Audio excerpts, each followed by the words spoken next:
అందరికీ నమస్కారం. ఆంధ్రప్రదేశ్లో కూటమి ప్రభుత్వం గద్దెనెక్కి ఏడాది పూర్తయిన సందర్భంగా రాష్ట్ర వ్యాప్తంగా ఉన్న రాజకీయ పరిస్థితి మీద గ్రౌండ్ రిపోర్ట్ అందిస్తున్నాం. పబ్లిక్ మూడ్ ఎట్లా ఉందో తెలియజేసే ప్రయత్నం చేస్తున్నాం. అన్ని జిల్లాల్లోనూ నియోజకవర్గాల వారీగా ఉన్న స్థితిగతులను తెలియజేసేందుకు యత్నిస్తున్నాం. గ్రౌండ్ రిపోర్ట్ 2025 పేరుతో మీ ముందుకు తీసుకొస్తున్న ఈ వీడియోల్ని చూసి మీ అభిప్రాయాన్ని కామెంట్ రూపంలో తెలియజేయండి. దాంతోపాటుగా ఛానల్ని ఇప్పటివరకు సబ్స్క్రైబ్ చేయకపోయి ఉంటే తక్షణమే సబ్స్క్రైబ్ చేయడంతో పాటుగా బెల్ బటన్ని ఆన్లో పెట్టుకుంటే నోటిఫికేషన్ల ద్వారా ఎప్పటికప్పుడు మీకు లేటెస్ట్ అప్డేట్స్, పొలిటికల్ అనాలిసిస్ చేరేదానికి ఆస్కారం ఉంటుంది.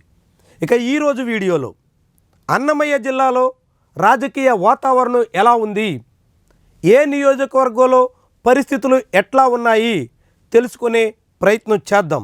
ఈ నియోజకవర్గంలో రాజంపేట పార్లమెంటు పరిధిలో వైఎస్ఆర్సీపీ విజయం సాధించింది. 2024 ఎన్నికల్లో ఎంపీ సీట్ను ఆ పార్టీ గెలుచుకున్నప్పటికీ కేవలం 2 ఎమ్మెల్యే స్థానాలతో సంతృప్తి పడాల్సి వచ్చింది. మొత్తం 6 అసెంబ్లీ నియోజకవర్గాలు ఉన్నాయి. అందులో 2 చోట్ల వైఎస్ఆర్సీపీ పాగా వేయగలిగింది.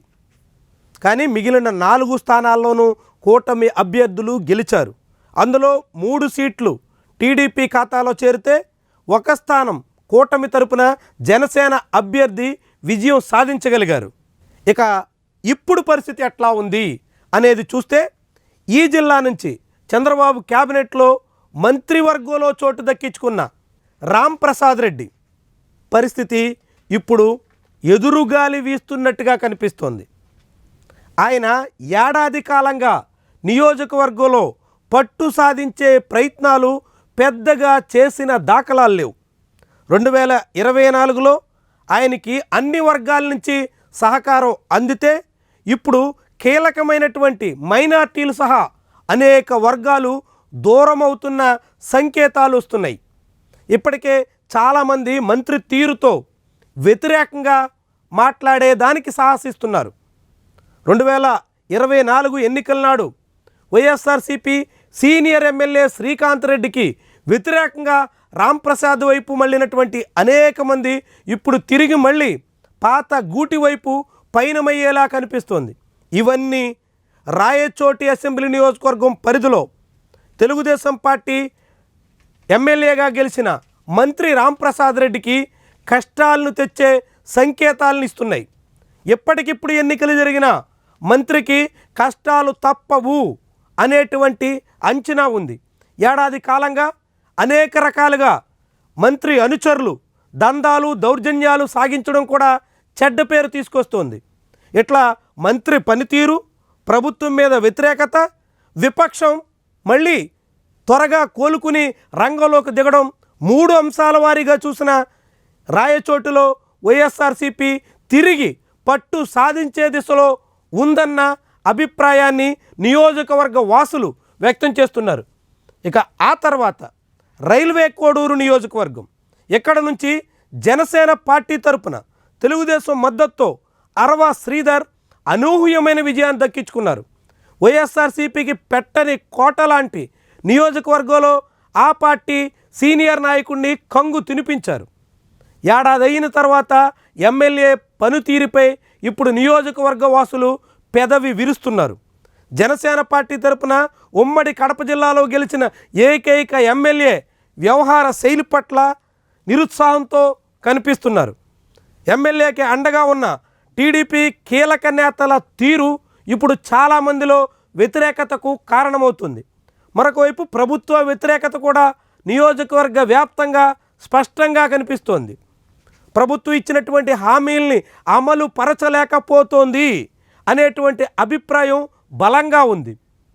ఇలాంటివన్నీ కలిసి ఇక్కడ తెలుగుదేశం జనసేన కూటమి అభ్యర్థిగా ఎన్నికల్లో గెలిచిన అరవ శ్రీధర్కి ఇప్పుడు వ్యతిరేకతకు కారణమవుతోంది. అయితే వైఎస్ఆర్సీపీ ఇక్కడ ఆశించినంత ఉత్సాహంగా పనిచేస్తున్న దాఖలాలు కనిపించడం లేదు. బలమైన నియోజకవర్గం అయినప్పటికీ ఎన్నికల ఫలితాల ఏడాది తర్వాత ఆ పార్టీ పూర్తిగా కోలుకున్న సంకేతాలైతే కనిపించడం లేదు. మరి ఆ పార్టీ ఎప్పుడు కోలుకుంటే నియోజకవర్గంలో ప్రజల్లో పెరుగుతున్నటువంటి ప్రభుత్వం పట్ల అసంతృప్తి సొమ్ము చేసుకునే ఛాన్స్ ఇక్కడ దక్కే దిశలో పరిణామాలైతే ఉన్నాయి. ఇక ఆ తర్వాత వైఎస్ఆర్సీపీ గెలిచిన అన్నమయ్య జిల్లాలోని 2 నియోజకవర్గాల్లో ఒకటి రాజంపేట. ఇక్కడి నుంచి సీనియర్ నేత ఆకేపాటి అమర్నాథ్ రెడ్డి గెలిచారు. కానీ ఏడాది కాలంగా ఆయన ఎమ్మెల్యేగా ఉన్నప్పటికీ నియోజకవర్గంలో ఎటువంటి అభివృద్ధి సంక్షేమ పథకాల అమలు విషయంలో ఆయనకి పాత్ర లేదు. పూర్తిగా టీడీపీ ఇన్ఛార్జీలే హవా నడుస్తోంది. దాదాపు తెలుగుదేశం పార్టీ నేతలే ఎమ్మెల్యేలన్నట్టుగా కనిపిస్తోంది.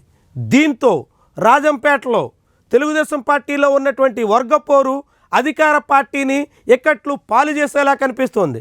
2024 ఎన్నికల్లో కూడా టీడీపీలో ఉన్నటువంటి ఆధిపత్య పోరు కారణంగానే వాటమి చవి చూడాల్సి వచ్చింది. అంతటి వేవులో కూడా రాజంపేట సీటు కోల్పోవడానికి టీడీపీలో ఉన్న అనైక్యతే కారణం అనేటువంటి అభిప్రాయం ఉంది. ఇప్పటికీ ఆ అనైక్యత వర్గపోరు మరింత ముదరడంతో తెలుగుదేశం పార్టీ ఇప్పుడప్పుడే కోలుకునే అవకాశాలు కనిపించడం లేదు. అదే సమయంలో వైఎస్ఆర్సీపీలో కూడా 2 శిబిరాలు కొనసాగుతున్నప్పటికీ పార్టీ ఇటీవల కార్యక్రమాలను వేగవంతం చేయడంతో ఇక్కడ వైఎస్ఆర్సీపీ తన పట్టు నిలుపుకునే దిశలో ఉన్నట్టుగా కనిపిస్తోంది. ఇక ఆ తర్వాత తంబళ్లపల్లి అన్నమయ్య జిల్లాలోనే వైఎస్ఆర్సీపీ అభ్యర్థి విజయం దక్కించుకున్న 2వ నియోజకవర్గం. పెద్దిరెడ్డి రామచంద్రారెడ్డి సోదరుడు ద్వారకానాథ్ రెడ్డి వరుసగా 2వ ఎన్నికల్లో తంబళ్లపల్లిని కైవసం చేసుకున్నారు. రాష్ట్రమంతా వ్యతిరేక పవనాలు వీచినప్పటికీ తంబళ్లపల్లిలో మాత్రం వైఎస్ఆర్సీపీని ఎదుర్కోవడానికి టీడీపీ సన్నద్ధం కాలేకపోయింది. ఆ పార్టీ నేతల మధ్య గడిచిన ఏడాది కాలంలో విభేదాలు మరింత ముదురుతున్నాయి. ఇటీవల నియోజకవర్గ సమీక్షా సమావేశంలో పార్టీ నేతలు కొట్లాటలు కూడా దిగే పరిస్థితి వచ్చింది.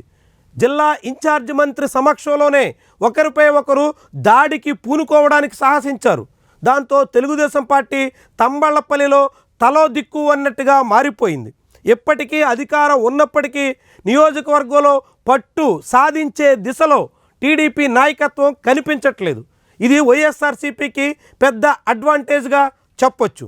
రాష్ట్రమంతా సానుకూలత కనిపించిన తెలుగుదేశం పార్టీ గట్టెక్కలేకపోవడానికి కారణమైన విభేదాలు ఎప్పటికీ కొనసాగుతుండడంతో తంబళ్లపల్లిలో వైఎస్ఆర్సీపీ ఇంకా సేఫ్ జోన్లోనే ఉన్నట్టుగా చెప్పొచ్చు.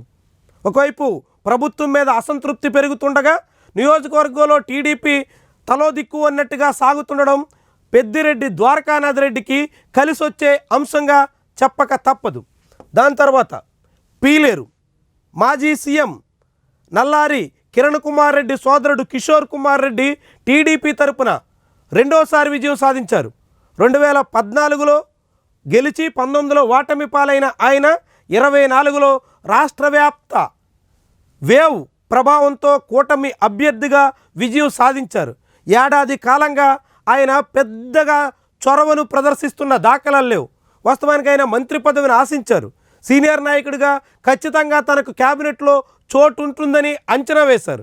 కానీ చంద్రబాబు అందుకు భిన్నంగా తొలిసారి గెలిచిన అదే జిల్లాకు చెందిన రాంప్రసాద్ రెడ్డికి చోటు ఇవ్వడంతో కిషోర్ కుమార్ రెడ్డి కొంతకాలం కినుక వహించారు. అయితే ఇటీవల మళ్ళీ కార్యక్రమాల్లో చురుగ్గా పాల్గొంటున్నప్పటికీ నియోజకవర్గంలో ఆయన ఆశించినంత చొరవగా పనిచేయడం లేదు అనేటువంటి అభిప్రాయం ఉంది.